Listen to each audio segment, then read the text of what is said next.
Hello, I'm Ashley from Clevertouch, and today we're going to be taking a look at the CleverAscent.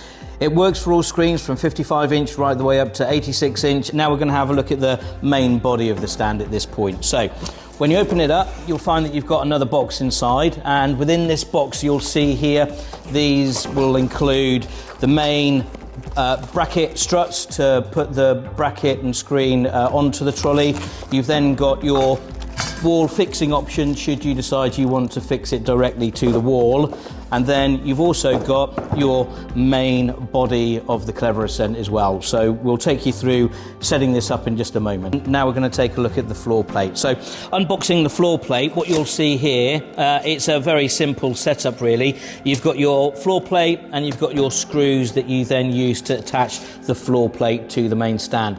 The key thing here is that when you're attaching the floor plate to the stand, you have to take this bottom strut off. So removing the strut with the 8 screws that you see here, so 4 here, 4 at the bottom, remove this and then we'll attach the floor plate, and I'll show you that as we go through. Back has the slope, front has the lip. When you tip it up right, that will give you the right direction. We're now going to take a look at the floor plate. One key thing to remember is that you really want to use this as a 2-person install. So whether you're using it with the mobile wheels, whether you're using it with the wall brackets, or you're using the floor plate, this really should be a 2-person install when you're putting it all together, but for the purposes of the video, you've just seen me at this point. So let me just bring you around here a second, just again to demonstrate what I've done. I've taken that bottom strut off, and you can see here that I've just rested the legs on the bottom strut so that I can then put the floor plate up to it. And then if we come round to the front here, you'll see that there's 8 screws that need installing. So you've got 4 on this side, 4 on the other side, and then this hole at the bottom is really,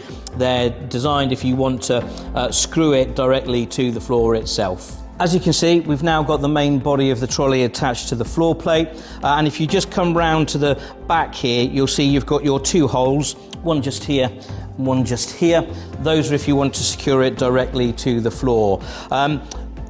The floor plate itself is 25 kilos in weight, so it's very, very sturdy at that point. It's entirely up to you whether you decide you want to secure it to the floor. But as I say, you've now seen the whole set of videos with regards to how to install and set up the CleverAscent trolley. For the purpose of the video, I've actually raised the stand up a little bit further because I want to be able to show you how you cable this in. So if I bring my camera over, I'll demonstrate that in a little bit more detail. So you can see here you've got a kettle lead, and the most important part is that you plug them in the right order. So your female end of your plug, of your kettle lead, will plug into this little box just underneath here, and then so that you're only using one power cable, what you then do is plug this other end directly into the screen to give the screen power. We then use the main kettle lead and plug that into the bottom of the stand, which gives everything power at that point. So the one power cable powers the stand, this plugs into your screen to give it power. You've then got your little USB connection that you see here that you can plug into the screen, which means if you don't want to use the manual controls, you can use the controls via the screen itself. And again, we'll show you that through the floating pen tool option later on. In Blue Peter fashion, here's one we made earlier, this case with the floor plate. Now, we've actually put the manual controls at the bottom of the screen. It's got a little sticky plate underneath. You can put it to the side if you want. You don't even have to use it because, as I said, you've got the remote controls. But the key thing is, when you first install it, you've got to follow a set of instructions. So bring it all the way to the bottom. So with the down arrow, bring it all the way to the bottom, allow it to hold for 5 seconds. It will automatically bounce up about 7 millimeters, and then you'll hear a beep. It will then tell you that the reset has been successful. That means that your stand is ready to go, and then you can raise it back up to the appropriate level. This is the USB that you need to plug into the screen in order for it to recognize the remote controls from the front of the panel. So in this case, I'm just going to plug it into the USB port at the bottom of the screen. So in at this point, now that we've plugged the USB in, we can now use the remote controls from the front of the screen. So you're no longer having to use the manual options here.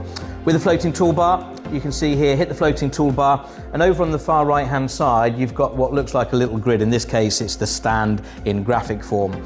Hit the little button and then you've got a number of options here direct. So if I just bring the camera over very quickly, you'll see these in a bit more detail. So we've got our raise, we've got our lower, and then you've got memory 1 and memory 2 at this point as well. So I'm just going to raise the screen up very quickly at this point so you can see the screen is being raised.